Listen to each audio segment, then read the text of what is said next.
Bonjour et bienvenue. Aujourd'hui, un élément de langage. Je voulais faire une vidéo vulgaire sur la taxe Zuckman et il s'est passé ceci. Je te montre un extrait vidéo et on en reparle juste après. Voilà, il y en a qui ont plus. Dans un moment difficile, c'est à eux d'abord de contribuer. Je le disais, Catherine Barthélémy, Manuloc, une grande entreprise, 190e fortune de France. Est-ce que vous dites, nous sommes prêts à le faire? Moi, je voudrais poser le problème complètement différemment.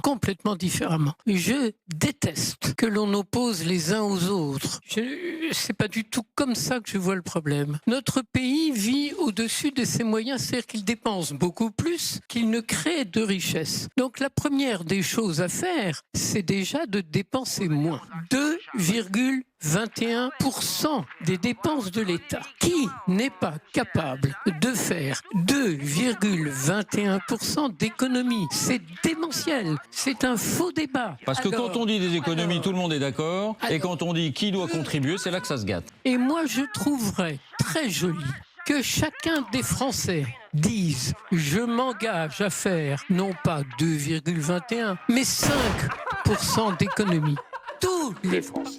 Voilà, on vient d'entendre Catherine Barthélémy, rappel, c'est l'une des 200 plus grandes fortunes de France avec un patrimoine officiel de 700 millions d'euros. Je dis bien officiel. Et devine quoi, elle ne paye presque pas d'impôts dessus. On lui demande, est-ce que les ultra riches doivent participer à l'effort collectif? Et là, elle fait un recadrage magistral. Elle ne dit pas non. Au contraire, au lieu de répondre, elle fait ce que l'on appelle une diversion. Elle change complètement de sujet. Elle ignore la question, allez-vous participer avec votre gâteau? Pour créer une nouvelle question, la table est sale, qui va la nettoyer? Imagine, c'est l'heure du goûter à l'école. Catherine a un gâteau de 1 km de long, les autres enfants, toi, moi, tes amis, tes proches, une toute petite part de gâteau, presque une miette. Et là, elle dit, oh là là, la table est sale, pour la nettoyer, il faut que tout le monde donne un bout de gâteau pour acheter une éponge. Sauf que, ça n'a rien à voir, tu t'en doutes bien. On ne lui demande pas de nettoyer la table, on lui demande, est-ce que tu veux bien partager une part de ton gâteau avec ceux qui n'en ont pas? Ce n'est pas une question de propreté, c'est une question de justice. Et attention, n'allez pas croire qu'elle est idiote, c'est le pire, elle est très intelligente. Ce changement de sujet est volontaire, c'est une stratégie, elle est très maline. Pour ne pas répondre à la question, elle change justement de sujet. Là où ça devient magique, c'est qu'elle va nous donner sa solution à elle, sans s'en rendre compte.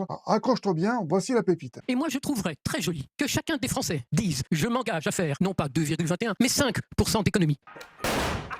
Mais oui, bravo! Où on signe, c'est exactement ça qu'on demande. Sans le vouloir, elle reformule la taxe Zuckman. Elle valide la taxe Zuckman en mieux.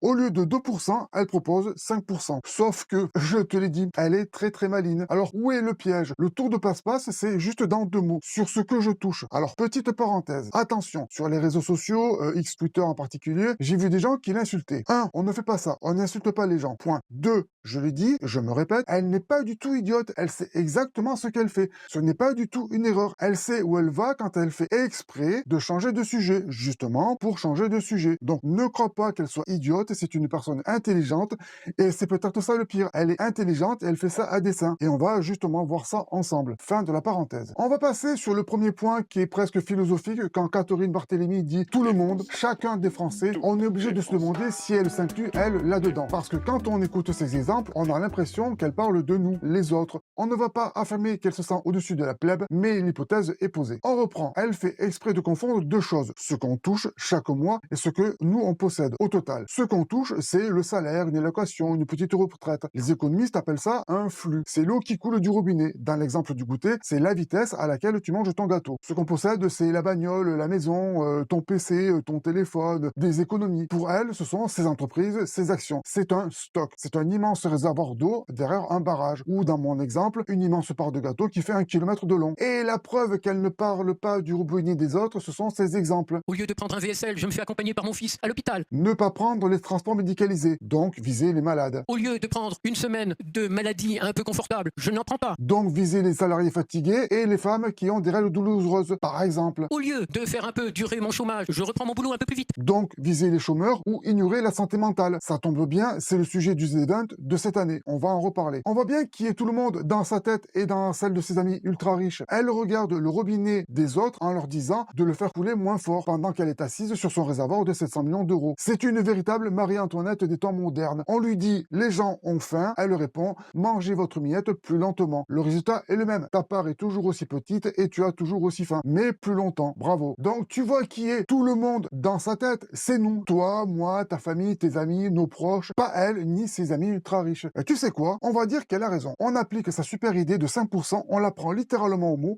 mais nous, on va pas tricher. Sa fortune, 700 millions d'euros officiels. Sa contribution, 5%, ça fait 35 millions d'euros par an. 35 millions d'euros, c'est quoi? C'est un petit peu abstrait, je te traduis. C'est 3 fois le ZD20. C'est le ZD20 de 2025, cette année, 16 millions d'euros. Le ZD20 de 2024, 10 millions d'euros. Plus le ZD20 de 2022, 10 millions d'euros, ça fait 36 millions d'euros. Il faut 3 marathons sur 3 années différentes, sur 6 jours, avec plus de 40 streamers, des milliers de donateurs, et elle peut les donner en 10 secondes. Enfin, d'un côté, des dizaines de streamers, des millions de Français qui donnent généreusement pendant des jours et des jours pour récolter cette somme. De l'autre, une seule personne qui peut donner la même chose le temps de faire un virement. Je sais pas si tu te rends compte de la puissance. On se rend pas bien compte comment c'est disproportionné. D'ailleurs, j'ai une vidéo qui peut être pour expliquer ce que c'est 1 million et 1 milliard. On n'arrive pas bien à imaginer avec notre cerveau, on comprend pas bien ce que c'est 1 milliard. C'est vraiment immense. Vous voyez ce que ça fait déjà 1 million, Armina? On va prendre cette blague au premier degré pour voir ce que ça fait 1 million, 1 milliard. Donc abonne-toi et active la cloche, la vidéo arrive. Je reprends. Je te laisse aller voir les super interviews des associations pour savoir ce qu'elles pourraient faire avec cette somme chaque année grâce à la contribution d'une seule personne qui, je le rappelle, elle-même a trouvé que 5% c'était un joli chiffre. En conclusion, son idée de 5%, elle est excellente, elle est bien meilleure que les 2% de Zuckman. Le problème, c'est l'arnaque. Elle veut qu'on se concentre sur notre propre robinet pour qu'on ne voit pas son immense méga bassine privée. Le problème, ce sont pas les gouttes, c'est le barrage. Il faut appliquer au bon endroit, pas sur la misère, mais plutôt sur l'opulence. Le vrai débat, c'est pas comment on essuie la table, c'est comment on partage le gâteau. Ce n'est pas aux miettes de se serrer pour acheter une éponge, c'est à elle qui a tout le gâteau de le partager. Puisqu'elle aime tant son idée, je propose un compromis. Plus que 2% et moins que 5%. Faisons, imaginons une taxe Zuckman à 3,14%. Comme Pi, juste pour embêter les comptables et pour voir comment notre Parlement va se comporter. Voir les députés qui vont débattre sur 3,14, 3,13, 3,12, comment est-ce qu'ils vont gratter 0,1% de taxes. Voilà, c'est fini, tu connais la suite, abonnement tout ça, au revoir.